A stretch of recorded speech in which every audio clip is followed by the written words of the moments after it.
Hello dear students, good morning and welcome back. So today in this video lecture we will be discussing about vector quantities and scalar quantities, right? So what are vector quantities and scalar quantities? So we are going to discuss about that for class 9th, all right? So before proceeding to vector quantities and scalar quantities, I would like to ask you one small thing that have you ever heard about force, time and mass and weight?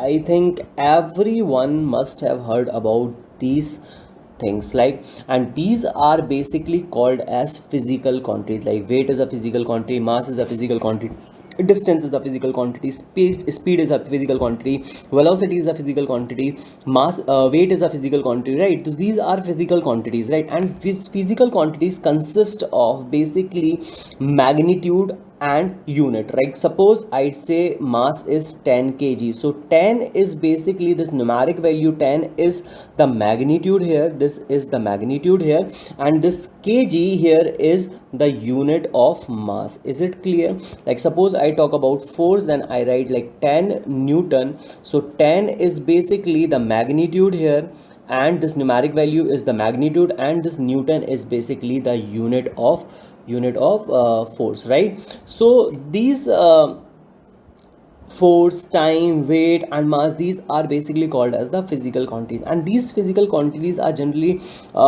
maximum of them are categorized under vector quantities and scalar quantities. So here in this video we are going to study about vector quantities and scalar quantities, right?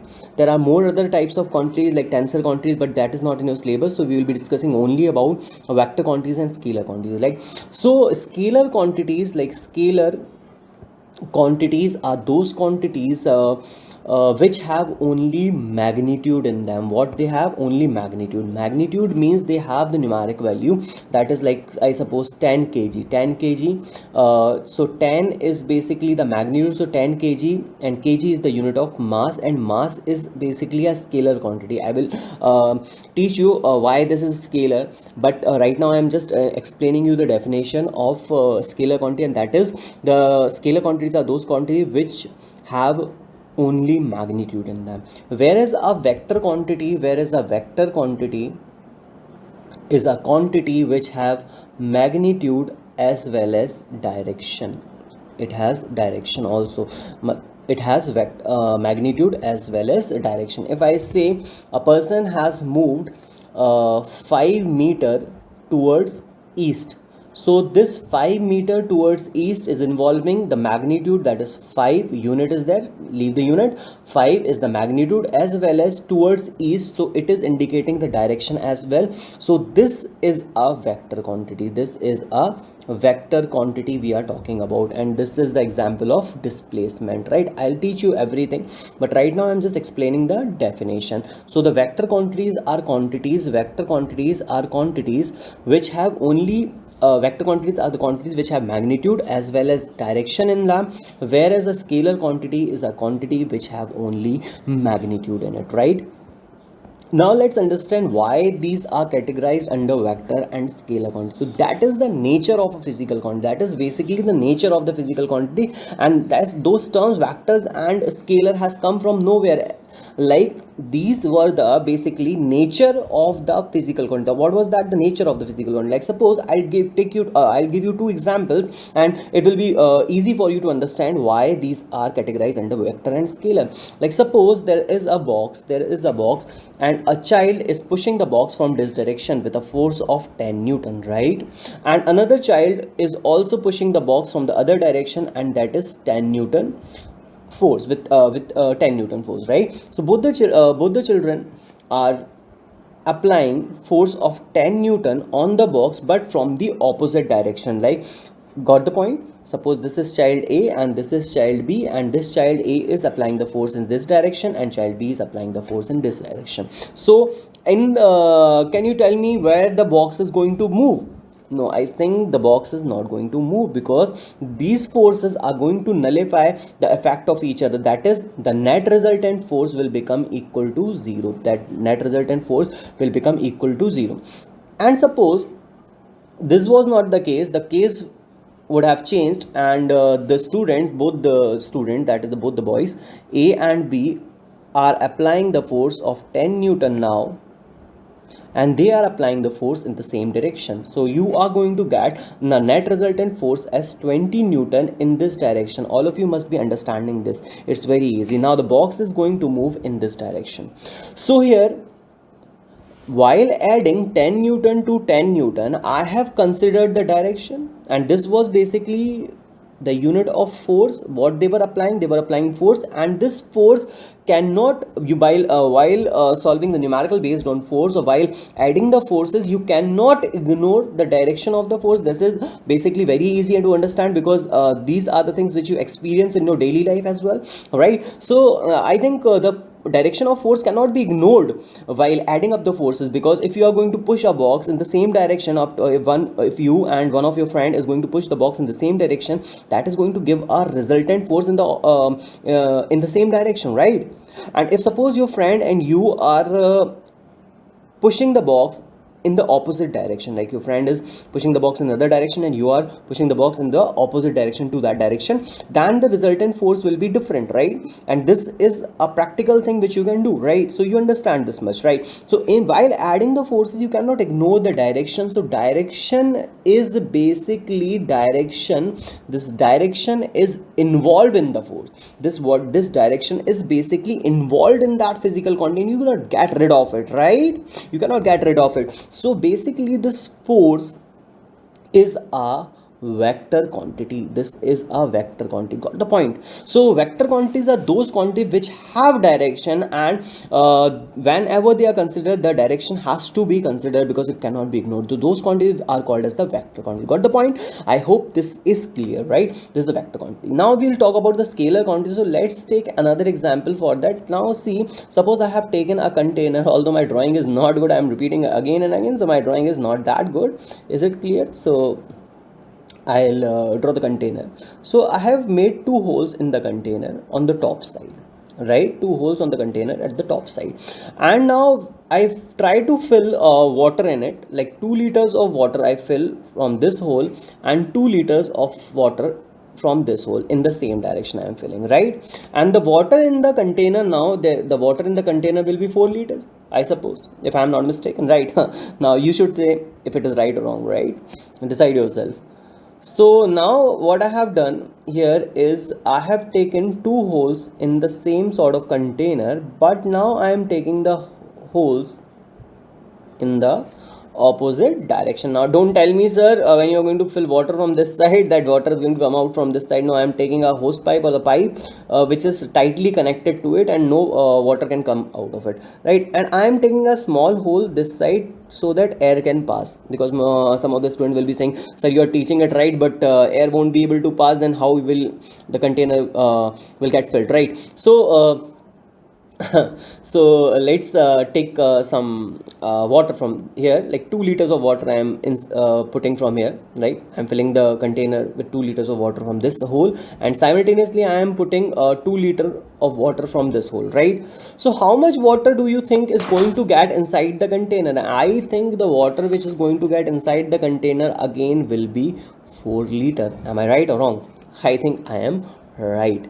So what I'm right, this is right, this is also right. So 2 liter water from any direction filled inside the container, 2 liter again is filled inside the container from any direction. The water inside the container now will be 4 liters, and if it is filled in the opposite direction also, the water inside the container is 4 liter. If it is filled from the same direction, the water inside the container is going to be 4 liters. From any direction you are going to fill the water in the container, it is going to be 4 liter. So such quantities where the direction is not considered, because when you are going to do it by yourself, you're going to do this practical by yourself, you will be able to understand that the direction doesn't matter here.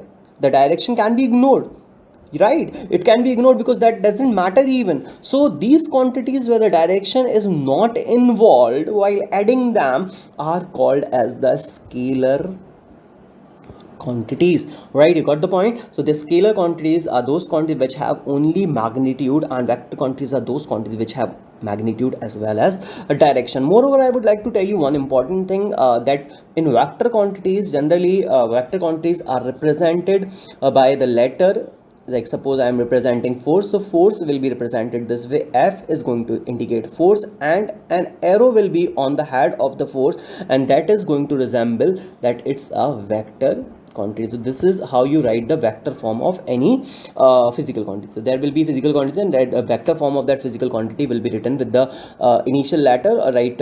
Initial letter, or you can say the letter which is resembling that physical quantity, and above that, at the top of that, you are going to draw a arrow, right? So that is going to give you that is going to that is the representation of a vector quantity basically, right? So this is how you represent vector quantity. And see, dear students, if suppose this direction is taken as positive direction, then this direction will be considered as the negative direction, right? So it is not it's not always that you have to take the right direction. The body moving towards right is positive, or the body moving towards upward direction is considered to be as positive direction. You can choose any direction you want, right? Any direction you can consider as positive, and the opposite direction to it will be considered as negative direction.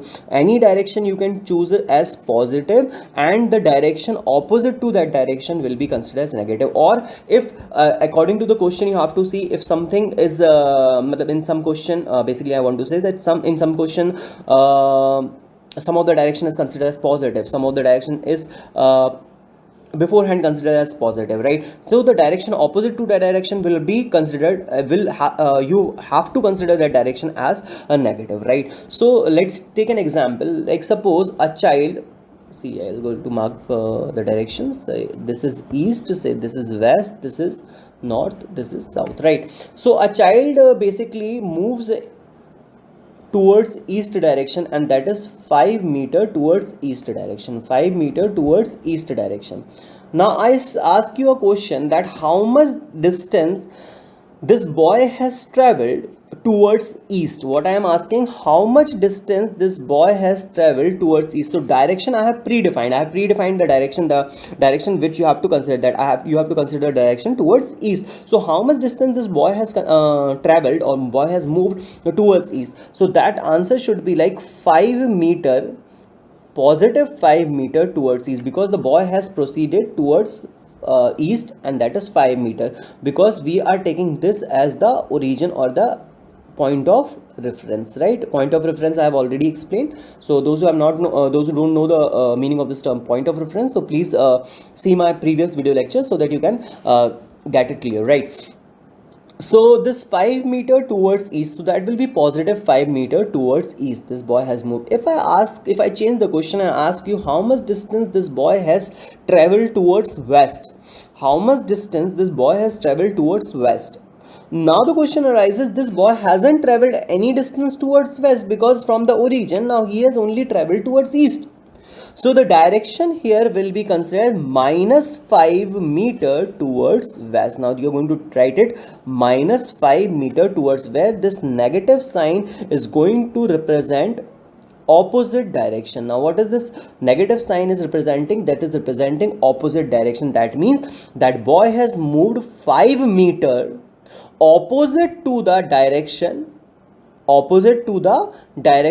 is west direction, opposite to west direction. Boy has moved 5 meter opposite to west direction, and that is towards east. Is it clear? So minus sign is going to indicate the direction that is opposite. The direction which you are considering, the opposite direction to it will be represented by the negative sign. So whatever direction you are considering as positive, the direction opposite to it will be negative. So first and foremost, I would like to repeat my words which I have already explained in my first video lecture, that whenever you are considering any direction as a positive direction, or any point as a point of reference, throughout solving the question you have to consider that particular point as the point of reference which you have considered initially. And if you have taken any direction as positive direction initially, throughout solving any numerical you have to consider that particular direction as positive only. You cannot change the direction again and again in the same numerical, right? So beforehand you have to decide which direction you are going to consider as positive or negative, because that is in your hand, you can consider any direction as positive, any direction as negative. Suppose you are considering this direction as positive, then the direction opposite to this will become negative, and if you are considering this direction as negative, then the direction opposite to will be considered